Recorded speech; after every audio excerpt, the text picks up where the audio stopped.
2월 25일 목요일, 오늘은 인터넷에서 어떤 뉴스들이 화제가 되고 있을까요? 뉴스큐 클릭으로 정리해보겠습니다. 1946년 80명으로 출발한 여성 경찰관이 올해로 창설 70주년을 맞았습니다. 최근 배우 김혜수 씨가 열연을 펼치고 있는 케이블 드라마가 인기죠. 극 중에서 김혜수 씨는 강력계 형사로 나옵니다. 하지만 현실은 드라마와 다른 부분이 많다는데요. 범죄자들과 마주해야 하는 상황이 많다 보니 강력팀에 지원하려고 해도 잘 받아주지 않는 겁니다. 거기다 여경을 홍보 목적으로 활용하는 경우도 적지 않습니다. 또 지구대를 찾아와 여경이 타주는 커피를 마셔야 돌아가겠다며 억지를 부리는 취객이 있는가 하면 피해자를 체포하는 과정에서도 성희롱을 당하는 경우도 허다하다고 합니다. 경찰은 여성의 장점을 살리는 인사를 통해 여경의 역할을 키우려고 노력 중인데요. 성폭력이나 가정폭력, 학교폭력 등은 여성 경찰관의 장점을 살리는 대표적인 영역으로 꼽힙니다. 현재 전체 경찰관의 10%에 이르는 10,000명의 여성 경찰이 곳곳에서 활약하고 있습니다. 하지만 여성이라는 이유로 맞닥뜨리는 한계는 여전해 보이는데요. 사회적인 인식도 변화해야 할 때가 아닌가 싶습니다. 한때 연인들의 필수 데이트 코스였던 한강 유람선, 이제는 찾는 사람들이 줄어서 사라질 처지에 놓였습니다.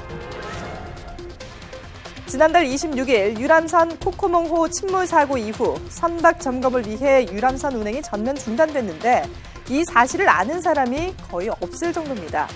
이용객 자체가 확 줄었기 때문인데요. 내국인은 거의 찾는 사람이 없고 중국인 관광객을 상대로 근근히 운영하는 상황인데 코코몽호 사건 이후로 이마저도 여의치가 않습니다.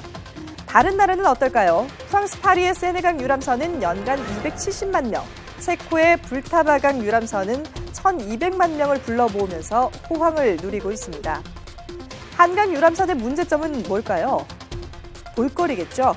삭막한 도로와 아파트 일색의 풍경은 지루하고 또 한강 양편에 뻗어 있는 도로 때문에 선착장까지 접근성이 떨어지는 것도 문제입니다. 하지만 이런 고질적인 문제점을 개선하는데 비용이 만만치 않아서 서울시도 특별한 계획이나 정책은 없다는 입장입니다.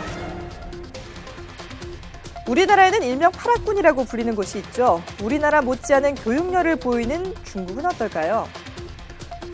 최근 베이징의 한 동네를 가보면 집을 사고 싶다는 전단을 심심치 않게 발견할 수 있습니다. 지은 지 40년도 넘은 낡은 집이 인기인 이유는 뭘까요? 바로 근처에 있는 베이징 제2실험초등학교 때문이라고 합니다. 중국의 유명 과학자를 배출했고 지금도 많은 지도자의 자녀가 다니는 베이징 최고 명문 초등학교로 통하는데요. 이 학교에 보내고 싶은 21세기 맹모들이 집을 구하러 다니는 겁니다. 특히 학교 후문과 이어지는 원창이라는 이름의 골목은 이름 덕을 톡톡히 받습니다. 원창은 중국에서 공부의 신으로 통하는데요. 그 이름 덕에 이 골목의 집값이 천정부지로 치솟으면서 최근에는 10제곱미터 크기의 방 하나에 7억 원이 넘는다고 합니다. 중국 자본의 힘, 세계 시장에 거세게 몰아치고 있죠. 중국 부자 연구소에 따르면 지난해 자산 규모가 10억 달러, 우리 돈으로 1조 원이 넘는 베이징의 거부는 모두 100명으로 집계됐습니다. 최근 몇 년간 부동의 1위 자리를 지켜냈던 뉴욕을 5명 차이로 몰아내고 1위에 올랐는데요. 누리꾼들의 반응 살펴보겠습니다. 댓글 보시죠. 중국만큼 빈부격차가 큰 나라가 또 있을까요? 라며 씁쓸하게 바라본 누리꾼도 있었고요. 스모그로 몸살을 앓는 도시가 초등학교 덕분에 살았다면서 중국 스모그를 언급한 누리꾼도 있었습니다.